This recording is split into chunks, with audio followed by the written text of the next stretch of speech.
மதிப்பிற்கும் மரியாதைக்கும் உரிய நடுவர்களே, பண்பிற்கும் பாசத்திற்கும் உரிய என் சக பேச்சாளர்களே, ஒற்றுமை என்னும் வேத மந்திரத்தை உரித்தாக்கி உள்ள என் கோட்டியசன் குடும்பத்தினரே, அனைவருக்கும் எனது மாலை வணக்கத்தை தெரிவித்துக் கொள்கிறேன்.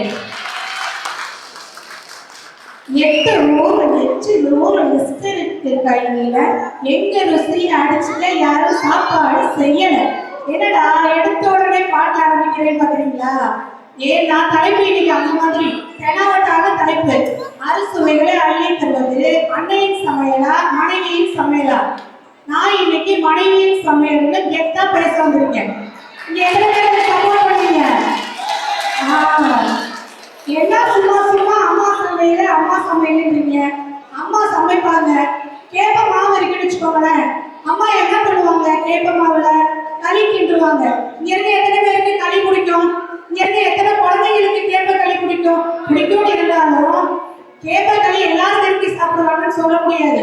ஆனா அந்த கேப்ப மாவுல உப்பு சேர்க்க வேண்டியதை சேர்த்து, நாட்டு சர்க்கரையை சேர்த்து, அது ஒரு கேப்ப பிஸ்கெட் ஆகவோ பக்கோடாவோ இல்லைன்னா அது ஒரு முறுக்காவோ மாத்தி உங்களுக்கு டிஃப்ரெண்ட் டேஸ்ட்ல சமைச்சு தர டேலண்ட் யாருக்கு இருக்கு?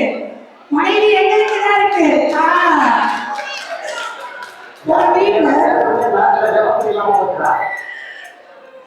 ஒரு வீட்டுல 4 குழந்தைங்க இருக்காங்கன்னு வச்சுக்கோங்க. அப்பா அம்மாவோட சேர்ந்து 6 பேர் இருப்பாங்க.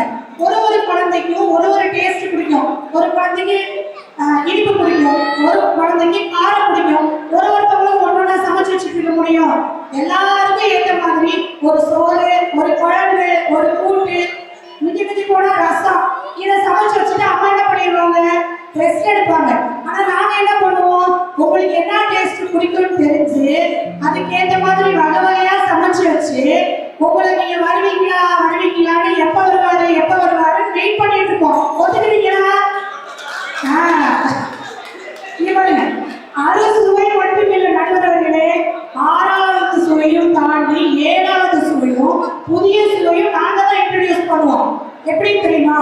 இப்போ ஒரு அம்மா ஒரு மாநிலத்தை சேர்ந்தவங்களா இருப்பாங்க, ஒரு மாவட்டத்தை சேர்ந்தவங்களா இருப்பாங்கன்னு வச்சுக்கோங்க. அந்த மாவட்டத்தை சேர்ந்த ஃபுட்டு சூப்பரா சமைப்பாங்கன்னு வச்சுக்கோங்க. ஆனா நாங்க என்ன பண்றோம்? அது முக்கியமா வெளிநாட்டுல வாக்கப்பட்ட பிள்ளைங்க நம்மளாம் என்ன பண்ணுவோம்? இன்டர்நேஷனல் குக்கிங் பண்ணுவோம். ஆமா தானே? எத்தனை பேர் ஏமா சுப்பிரமணிய மெட்ராஸ் சமையலாம் ஃபாலோ பண்ணுவோம் இருக்கோமா? இங்கே நிறைய மார்க்கெட் இருக்கோமா? இதெல்லாம் பார்த்து உங்களுக்கு பிடிச்ச டிஷ்ஷஸ்லாம் நாங்கள் சமைச்சு வச்சு புதிய இன்டர்நேஷனல் டிஷ்ஷஸ், என்னது சைனீஸ் ஃப்ரைட் ரைஸ் வேணுமா சமைச்சு கொடுப்போம். அதுக்கப்புறம் ஃப்ரெஞ்ச் டோஸ்ட் வேணுமா சமைச்சு கொடுப்போம். என்னென்ன இன்டர்நேஷனல் சமையல் வேணும் எல்லாத்தையும் நாங்கள் சமைச்சு கொடுப்போம். ஒத்துக்கிறீங்களா எல்லாரும்? Very good. இன்னொரு முக்கியமான விஷயம் கேளுங்க. இப்போ அந்த காலத்துல நம்மளாம் சின்ன பிள்ளையா இருக்கும் போது எங்க வீட்டுலாம் மாடு வளர்த்துருக்காங்க. அப்ப அந்த மாடு என்ன பண்ணுவோம்னா உணவு நம்ம கொடுப்போம். அது பிறந்ததுல இருந்து உணவுகளை பழக்கப்படுத்துவோம். புண்ணாக்கு அது இதுன்னு போட்டு. அப்ப அந்த மாடு என்ன பண்ணுவோம்? அதே மாதிரியான உணவுகளை சாப்பிட்டுக்கிட்டே இருக்குமா? ஒரு சிச்சுவேஷன் வரும்போது அதுக்கு பசி வரும்போது ஆட்டோமேட்டிக்கா அதுதான் உணவு அப்படின்னு சொல்லி என்ன பண்ணிடுறோம்? அந்த உணவுக்கு பழக்கப்பட்டு போயிடும். அப்படித்தானே? நம்மளும் என்ன பண்ணிடுறோம்? அதே மாதிரியான உணவுகளுக்கு, அம்மா சமைக்கிற உணவுகளுக்கு அப்படியே நம்ம அதுக்கு அடாப்ட் ஆயிடுறோம். ஆனா அந்த மாடு என்ன பண்ணுமா? ஒரு சிச்சுவேஷன்ல சரியா சாப்பிடாம இழைச்சு அப்படியே சாப்பிடாமே இருக்குமா? அதுக்கு ஒரு மருத்துவம் பண்ணுவாங்க. என்னன்னா உப்பையும் புளியும் எடுத்து அம்மியில வச்சு அரைச்சு அந்த மாட்டோட நாக்குல தலை விடுவாங்க. எதுக்கு தெரியுமா? அதோட சுவை நரம்புகள்லாம் மேம்பட்டு அது நல்லா சாப்பிடணுன்றதுக்காண்டி. அது ஒரு செகண்ட் ஸ்டேஜ்ல. அதுக்கப்புறம் என்ன பண்ணுவோம்னா அந்த மாடு நல்லா சாப்பிடுவோம். இதுல இருந்து நான் என்ன சொல்ல வரேன் தெரியுமா?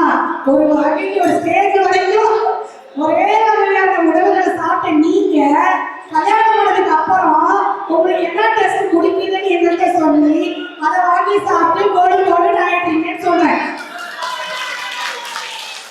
இதுக்கு ஒரு எக்ஸாம்பிள் நான் சொல்லலாம். எல்லாரும் அவங்க கல்யாண டைம்ல ஒரு போட்டோ எடுத்துட்டீங்கன்னு ஃப்ரெண்ட்ஸ் எல்லாம் அந்த போட்டோ எடுத்து பாருங்க எப்படி இருக்கீங்கன்னு. இன்னைக்கு ஒரு 10 வருஷம் இருக்குன்னு வச்சுக்கோங்களேன். அந்த போட்டோ எடுத்து பாருங்க எப்படி இருக்கீங்கன்னு. ஒரு 10 கிலோ நீங்க சராசரியா ஏறலைன்னா எங்க சமையல் நல்ல சமையல் பார்த்துடுவாங்க. எல்லாரும் எடுத்து பாருங்க பார்ப்போம். இன்னொன்னு மற்ற சமையல் எல்லாம் ஒத்த நேர உடைய போல மனைவினாக சமைக்கும் சமையல் உங்களோட உசுர போல. கவனமா கவனிச்சுக்கோங்க. கவனமே நீங்க திரும்ப பார்த்து சொல்லுங்க. நீங்க ஒய்ஃபுகிட்ட சாப்பிடுறது உங்களோட உசுரக்காக மருந்து மாதிரி பார்த்து நீங்க சமையல் பண்ணி அக்கா போடுற சமையல சாப்பிடணும்